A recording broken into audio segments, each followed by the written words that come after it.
శ్రీ గురుభ్యో నమః. శ్రీ మహాగణపతే నమః. వరఫలాల కార్యక్రమానికి స్వాగతం.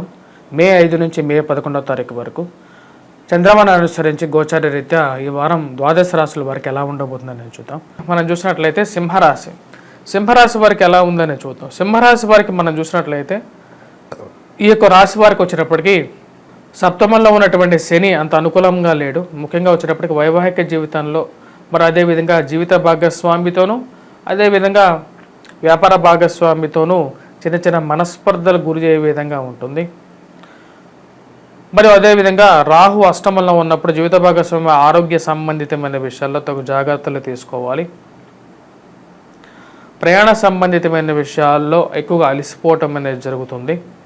ఆరోగ్యపరంగా కొన్ని జాగ్రత్తలు అనేది ముఖ్యంగా తీసుకోవాలి. ఎక్కువ సింహరాశి వారు ధనస్థానాల్లో సంచారం చేస్తున్నటువంటి కేతువు ముఖ్యంగా చెప్పాలంటే రాశి వారికి కుటుంబంలో చిన్న చిన్న మాటలకి మానసికంగా మీరు తీసుకున్నటువంటి నిర్ణయాలు అంత యోగ్యాన్ని ఇవ్వవు అనే విషయాన్ని తెలుసుకుంటారు.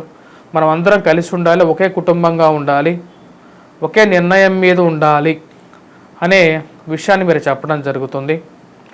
అదేవిధంగా అందరూ ఉండటాన్ని అని చెప్పి నిర్ణయించుకుంటారు. మరియు అదేవిధంగా ఉద్యోగ ప్రయత్న సంబంధితమైన విషయాల్లో ఈ రాశి వారికి వారాంతంలో అనుకూలమైనటువంటి ఫలితాలు పొందే విధంగా ఉంది. ఉద్యోగ ప్రయత్న సంబంధితమైన విషయాల్లో వారాంతంలో ఎక్కువగా అనుకూలమైనటువంటి ఫలితాలు పొందగలుగుతారు. ఉద్యోగ ప్రయత్నాలతో కాకుండా ఉద్యోగంలో ఎవరైతే ఉద్యోగస్తులు ఉన్నారో వారికి కూడా వారాంతంలో ఎక్కువగా అనుకూలమైనటువంటి నిర్ణయాలు పొందడం అనేది జరుగుతుంది.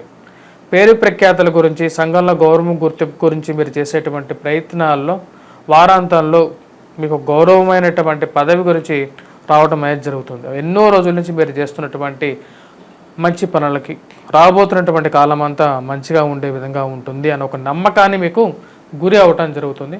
ఉన్నత స్థాయిలో ఉన్నటువంటి ఎవరైతే పెద్ద పొజిషన్లో ఉన్నటువంటి వారితో సత్సంబంధాలు అనేది ఏర్పడగలుగుతాయి. అది ఒక మానసికమైనటువంటి ఆనందానికి గురి చేయటం అనేది జరుగుతుంది. ఈ రాశి వారికి వచ్చేటప్పటికి విద్యార్థులకి కొద్దిగా కష్టపడి చదవాల్సినటువంటి ముఖ్యమైనటువంటి సూచన. రాజ్యస్థానంలో ఉన్నటువంటి గురువు అంత యోగ్యాన్ని ఇవ్వట్లేదు. తద్వారా వచ్చేటప్పటికి పోటీ పరీక్షల కోసం కానీ లేకుండా ఎవరైతే గ్రూప్స్ సివిల్స్ కోసం ప్రిపేర్ అవుతున్నటువంటి వారు కొద్దిగా కష్టపడి చదివినట్లయితే మంచి మార్కులతో ఉత్తీర్ణత సాధించడం అనేది జరుగుతుంది. వివాహ ప్రయత్న సంబంధితమైన విషయాల గురించి వారాంతంలో సానుకూలమైనటువంటి ఫలితాలు పొందడం అనేది జరుగుతుంది. వివాహం చేసేటప్పుడు 1-2 సార్లు అన్ని విధాలుగా చెక్ చేసుకున్న తర్వాత ముందుకు ప్రొసీడ్ అవ్వాల్సినటువంటి ముఖ్యమైనటువంటి సూచన. అదేవిధంగా ఈ రాశి వారికి వచ్చేటప్పటికి గమనించినట్లయితే మనం ముఖ్యంగా గురుగ్రహ అనుకూలత అనేది తక్కువగా ఉంది రాశి వారికి. కాబట్టి విద్యార్థులతో పాటు ఎవరైతే పుస్తక రంగం ముద్రణల్లో పనిచేస్తున్నటువంటి వారు, రియల్ ఎస్టేట్ రంగంలో పనిచేస్తున్నటువంటి వారు కూడా కొద్దిగా గురుగ్రహ మంత్ర జపాన్ని చేసుకోవాలి.